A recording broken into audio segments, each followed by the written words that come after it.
నమస్తే welcome to mega 9 Pulivendula ZPTC ఎన్నికపై Hindupur MLA Balakrishna స్పందించారు. ఇన్నేళ్లు పులివెందుల ఎన్నికలు అప్రజాస్వామికంగా జరిగాయన్నారు బాలకృష్ణ. తమ ప్రభుత్వ హయాంలో ప్రజాస్వామ్యబద్ధంగా ఎన్నికలు జరిపించామని తెలిపారు. పులివెందుల ప్రజలకు ఎన్నో ఏళ్ల తర్వాత రాజకీయ స్వాతంత్రం వచ్చిందన్నారు. అందుకు నిదర్శనమే పులివెందుల జెడ్పీటీసీగా గెలిచిన లతారెడ్డి విజయం అన్నారు.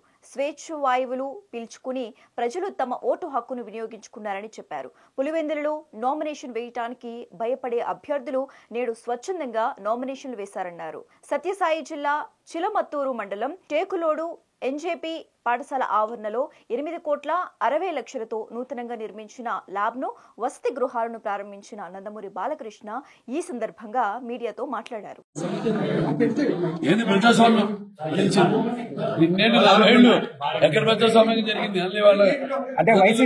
వైసీపీ ఆరోపిస్తుంది కదా సార్,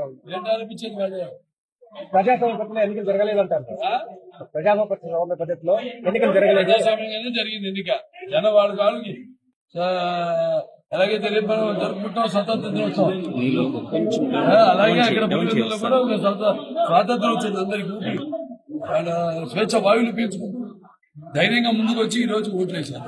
11 మంది ధైర్యంగా వచ్చి నామినేషన్ చేశారు. అక్కడంటే మొదటి నుంచి కూడా నాన్నగారు ప్రాతినిధ్యం వహించి కూడా ఆయన ఇక్కడ విద్యకు ప్రాధాన్యత ఇచ్చి, విద్య కేవలం ధనవంతుడికి కాదు పేదలకు కూడా అందుబాటులో ఉండాలి విద్య అన్న అందరికీ. సో ఆ రోజు ఎన్నో ఇన్స్టిట్యూషన్స్ స్టార్ట్ చేయడం జరిగింది. ఇక్కడ నవోదయ కానివ్వండి, లేకపోతే సీనియర్ కాలేజ్ కానివ్వండి, అలాగే డిగ్రీ కాలేజ్ కానివ్వండి, అలాంటివి ఇక్కడ ఎంతో మంది వాళ్ళంతో మంచి ప్రావీణ్యత జరిపించింది. ఇక్కడ సమాజంలో కూడా ఎంతో మంచి పొజిషన్స్ ఉన్నారు. అంతా కూడా చాలా గర్వకారణంగా ఉంది. సో అంటే విద్య గురించి అంటాం, భరతించు వారికి విద్య వైరి వంటి వెలగేసి ఉంటుంది. అలాగే ఏ సత్కర్మలు ఏ ప్రోవెల్ల సత్కర్మలు మహితమైన వారికి విద్యయే విద్యార్థి బుద్ధి కూర్చు అని అలా ఇలా ఇదొక దేవాలయం.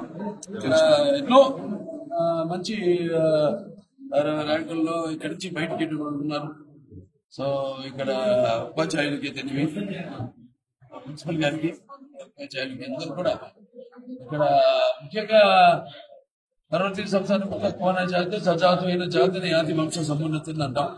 అంటే ఎక్కడైతే పిల్లలు చదువుకుని వాళ్ళు ఒక ఉన్నత స్థాయికి వెళ్తారు అంటే వాళ్ళు కేవలం వాళ్ళు ఉన్నత స్థాయికి వెళ్ళడమే కాదు, వాళ్ళు పుట్టిన ఊరికే తెలివి, వాళ్ళు పుట్టిన కుటుంబానికే తెలివి, పుట్టిన గడ్డకే తెలివి, ఊరికే తెలివి, అలాగే పుట్టిన జాతికే తెలివి, వాళ్ళు ఇక్కడ పాఠాలు చెప్పే ఉపాధ్యాయులే తెలివి, వాళ్ళందరూ కూడా గర్వించే విధంగా వాళ్ళు తిరిగి ఇటు వాళ్ళు చదువుకున్న విద్యా సంస్థలకి వాళ్ళు రుణం తీర్చుకుంటూ, అలాగే సమాజ సేవలో కూడా వాళ్ళు సమాజం పట్ల వాళ్ళ యొక్క కర్తవ్యాన్ని వాళ్ళు విస్మరించకుండా వాళ్ళు సేవలు అందిస్తున్నందుకు మరి ఇంత మంచి అంటే మంచి అంటే ఇప్పుడు ఎలా ఉందంటే విద్య అన్నది అందరి వాకిట్లోకి ఎలాగైతే ప్రజల వద్దకు పాలన, అలాగే విద్య అన్నది కూడా పేద ప్రజలకు తీసుకొచ్చి మరి ఇక్కడి నుంచి